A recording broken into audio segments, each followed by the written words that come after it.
अस्सलाम वालेकुम viewers, welcome to Ilmi institute for competitive exams. हम पॉलिटिकल साइंस का लेक्चर 2 कर रहे हैं, जिसमें हम स्कोप ऑफ पॉलिटिकल साइंस को डिस्कस करेंगे। ठीक हो गया। सबसे पहले तो हमें यह पता होना चाहिए कि इस वर्ड का मतलब क्या है। स्कोप देखें, स्कोप कहते हैं the extent of the area और subject matter that something deals with और to which it is relevant. किस किस फील्ड के साथ जाके कोई सब्जेक्ट डील करता है। ठीक, एरिया ऑफ इंटरेस्ट क्या है, इसे हम स्कोप कहते हैं।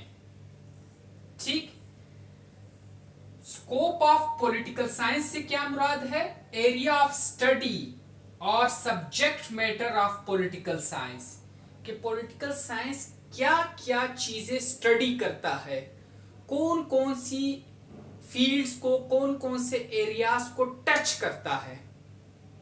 ठीक, अब वो एरियाज ये हैं, इनको वन बाय वन डिस्कस करेंगे। देखें, स्टेट, गवर्नमेंट, इस तरह कहें, स्टडी ऑफ स्टेट है, इसके अंदर स्टडी ऑफ गवर्नमेंट है, स्टडी ऑफ पॉलिटिकल कंसेप्ट्स है, स्टडी ऑफ पॉलिटिकल फिलोसफर्स है, स्टडी ऑफ पॉलिटिकल इंस्टीट्यूशंस है, स्टडी ऑफ पॉलिटिकल डायनेमिक्स है, study of international relations and international law, और finally study of public administration है।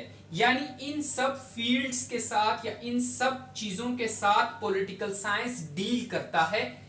ये इसका scope है। अब वन बाय वन देखें। सबसे पहले स्टेट को ये देखें, ये स्टेट के साथ डील करता है पॉलिटिकल साइंस। कि स्टेट है क्या, पिलर्स ऑफ स्टेट क्या हैं, जिसे हम एसेंशियल एलिमेंट्स ऑफ स्टेट कहते हैं। Population, territory, government, sovereignty. ठीक, ये क्या है? नेचर ऑफ स्टेट क्या है, एम्स ऑफ स्टेट क्या है, एक्टिविटीज ऑफ स्टेट क्या है, relationship of individual to state कैसा है। फिर इसमें मुख्तलिफ फिलोसफर्स ने स्टेट के बारे में क्या कहा है, वो हम स्टडी करते हैं।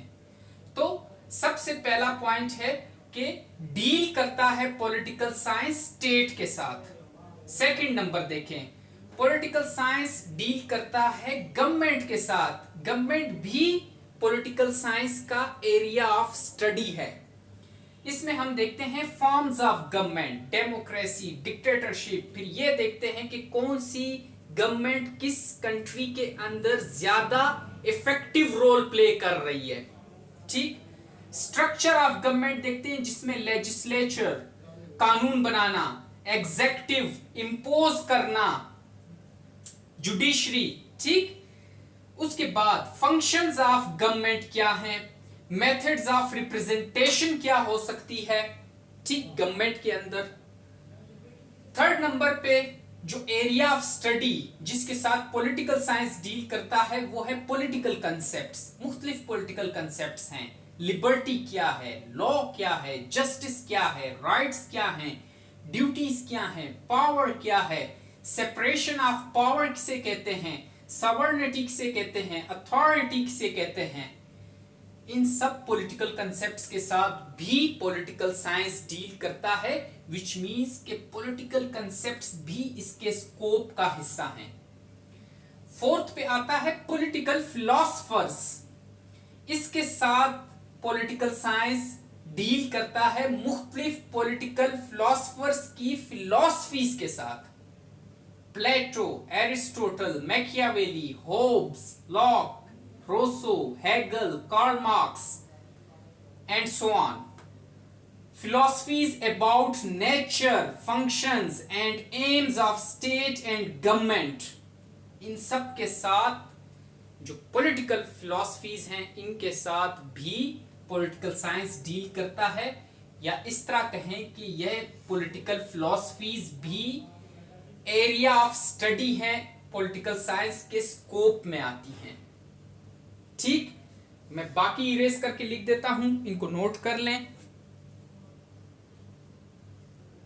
जी। तो आगे देखें, फिफ्थ पे पॉलिटिकल इंस्टीट्यूशंस। ठीक, मैंने अलग अलग ये डिस्कस किए स्टेट और गवर्नमेंट। इसके अंदर भी आप हल्का फुल्का इसके बारे में लिख सकते हैं कि पॉलिटिकल इंस्टीट्यूशंस भी एरिया ऑफ स्टडी है पॉलिटिकल साइंस का, जिसमें state government, constitutions, local governments, इनको हम स्टडी करते हैं।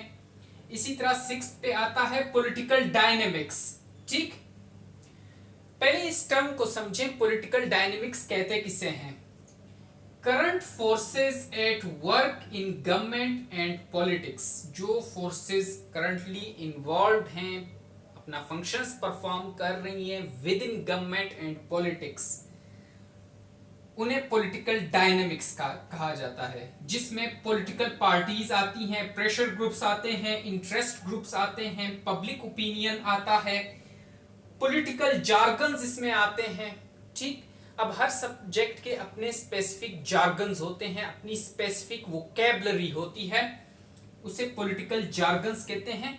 वो भी इसी की एरिया ऑफ स्टडी है पॉलिटिकल साइंस की, पॉलिटिकल जार्गन्स। ठीक, पॉलिटिकल सिमेंटिक्स आते हैं, कुछ ऐसे वर्ड्स आ जाते हैं, फिर उनके मीनिंग को हम क्लैरिफाई करते हैं। जैसे आजकल चल रहा था लेटर गेट हो गया, या ये टर्म डर्टी पॉलिटिक्स हो गया, ये क्या है ये टर्म, इसके मीनिंग क्या है। ठीक, अब इस पॉलिटिकल डायनेमिक्स का हमें क्या फायदा होता है जब हम इसको स्टडी करते हैं? Helps to explain political behaviour of individuals and different groups. ठीक हो गया। 7 पे आता है international relations and international law. ये भी स्कोप है पॉलिटिकल साइंस का, ये भी एरिया ऑफ स्टडी है पॉलिटिकल साइंस का, ना कि सिर्फ अपने ही कंट्री के बारे में, बल्कि इंटरनेशनल सिनारियो को भी पॉलिटिकल साइंस डिस्कस करता है, जिसमें diplomacy, international politics, international law, foreign policy, international organisations जैसे IMF, United Nations, World Trade Organisation, इनको स्टडी करता है। ठीक हो गया। फिर 8th पे आता है public administration. Scope of political science public administration area of study है, जिसमें organisation, control and coordination of administrative machinery ये देखते हैं। Financial administration, public relations, administrative law, local self institutions जैसे म्यूनिसिपैलिटीज हैं।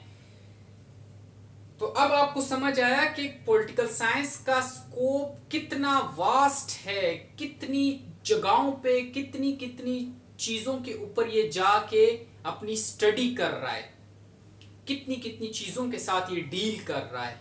ठीक, चलें, थैंक यू, अल्लाह हाफिज।